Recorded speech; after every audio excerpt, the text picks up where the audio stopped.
मांगले शिवे सर्वार्थ साधिके शरण्ये त्र्यंबके गौरी नारायणी नमोस्तुते शरणागत दीनार्थ परित्राण परायणे सर्वस्यार्थ हरे देवी नारायणी नमोस्तुते सर्वस्वरूपे सर्वसे सर्वशक्ति समन्विते। उनका भी तालियों की गड़गड़ाहट के साथ, वो तो हॉस्टल ही है, उन्हीं के द्वारा ये तमाम बिल्डिंग्स पूरे बल्लभगढ़ के अंदर चारों तरफ भवनों का जो निर्माण हो रहा है अपने आप में बहुत महत्वपूर्ण।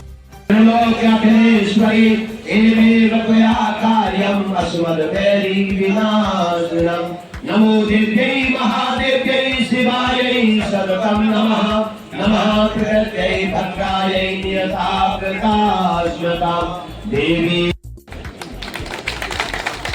तीसरी बार तभी तो जीता है।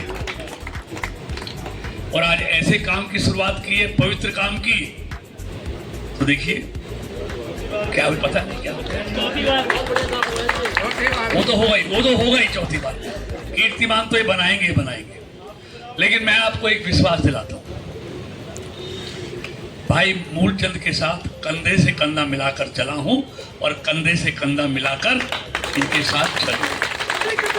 इनके हर विकास के काम में मेरा भरपूर सहयोग भाई मूलचंद जी को मिलेगा, क्योंकि इनका भी एक ध्येय है विकास और सुशासन।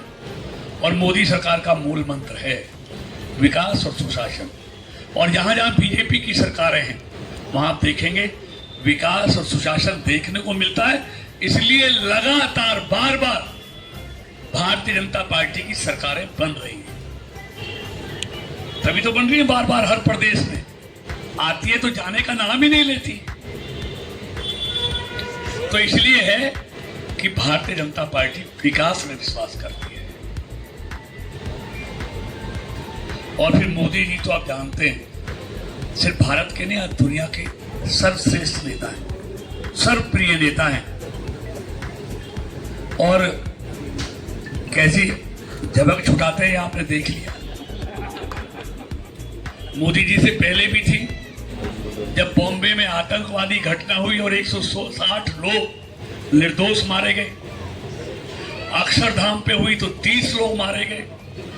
पार्लियामेंट पर हमला हुआ तो 9 लोग मारे गए। लेकिन आतंकवादियों के खिलाफ कार्रवाई नहीं हुई। लेकिन जब से मोदी आए हैं तब से अगर कोई एक आतंकवादी भी भारत में आके कोई घटना को अंजाम देता है तो मोदी सरकार सेना को खुली छूट देती है और हमारी सेना घन में घुसकर मारकर उन आतंकवादियों को बदला लेकर आती है। ये अंतर है मोदी सरकार में और दूसरी सरकारों में। इसलिए आप हमेशा मोदी जी को बार बार देश के सिंहासन पर बैठाते हैं। इसलिए मैं आपको विश्वास दिलाता हूं कि बल्लभगढ़ के विकास में, फरीदाबाद लोकसभा के विकास में आपने जो आशीर्वाद हमें दिया है, हमारी पार्टी को दिया है, आपके विकास में कोई कसर हम सारे लोग जो बैठे यहाँ पर मिलकर नहीं छोड़ेंगे। एक बार आप सबको आज इस सत्संग भवन के शुभारंभ की बहुत बहुत बधाई, बहुत शुभकामनाएं। पथवारी मैया की, पथवारी मैया की। नरेंद्र मोदी जिंदाबाद, नरेंद्र मोदी जिंदाबाद, नायब सैनी जिंदाबाद, जेपी नड्डा जिंदाबाद, पथवारी मैया की।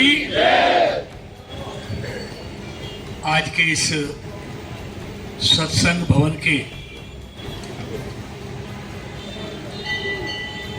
शिलान्यास और पूजन के कार्यक्रम में हम सबके बीच उपस्थित बल्लभगढ़ में लगातार तीसरी बार जीतकर कीर्तिमान स्थापित करने वाले मेरे छोटे भाई मूलचंद शर्मा जी, हमारी पार्टी के नवनियुक्त जिला अध्यक्ष भाई सोनपाल छोकर जी, मेरे छोटे भाई और अब तक सबसे लंबे समय तक भारतीय जनता पार्टी जिला फरीदाबाद के अध्यक्ष रहे भाई गोपाल शर्मा जी, हमारे यहाँ के निगम पार्षद छोटे भाई महेश गोयल जी, भाई मित्तल साहब, संजीव बैसला जी, अभी नवनिर्वाचित अग्रवाल सभा के अध्यक्ष भगवान दास जी, हमारे यहाँ के दूसरे पार्षद रवि भगत जी, ज्ञानेंद्र भारद्वाज तो पार्षद पति हैं, किरण जी के भी पति आए हुए हैं, कोई पार्षद, गुप्ता जी, नवीन चेची जी, भाई जेपी जी, भाई प्रेम खट्टर जी, टिपरचंद जी, टेकचंद जी, रवि जी की सबके नाम जानता हूँ। और आज के इस शुभ अवसर पर आए हुए सभी आदरणीय भाइयों बहनों, पत्रकार और छायाकार मित्रों, देखिए देश में आदरणीय मोदी जी के नेतृत्व में विकास का कीर्तिमान स्थापित हुआ है। हरियाणा में पूर्व मुख्यमंत्री मनोहर लाल जी के नेतृत्व में और अब वर्तमान मुख्यमंत्री नायब सैनी जी के नेतृत्व में विकास के लिए पूरा खजाना खोल कर रखा हुआ है। और बलरामगढ़ में पिछले 10 सालों में एक विकास की एक नई शुरुआत भाई मूलचंद शर्मा जी ने की है। और ये मेरे कहने से नहीं है, मैं कितना भी चिल्लाऊं, मूलचंद जी कितना भी चिल्लाएं, ये तो लोग फैसला करते हैं विकास हुआ है नहीं हुआ है। और विकास हुआ है इसलिए मुझ जैसे कार्यकर्ता को भी आपने तीसरी बार लोकसभा में भेजा है, और भाई मूलचंद जी को भी लगातार, जो अब तक बलरामगढ़ में संभव नहीं हुआ, तीसरी बार लगातार विधानसभा में तो हुआ है, तभी है। अब मैं सारे विकास की चर्चा करूं तो फायदा नहीं है। आप सब रोज देखते हैं बलरामगढ़ की 2014 से पहले क्या हालत थी, आज क्या। इसीलिए इस विकास को और गति देने के लिए आपका सहयोग और समर्थन हमें पहले भी मिला है, आगे भी मिलेगा। और हम आपको विश्वास दिलाते हैं फरीदाबाद आने वाले दिनों में, मेरी बात याद रखना, भारत के मानचित्र पर अलग से दिखाई देगा।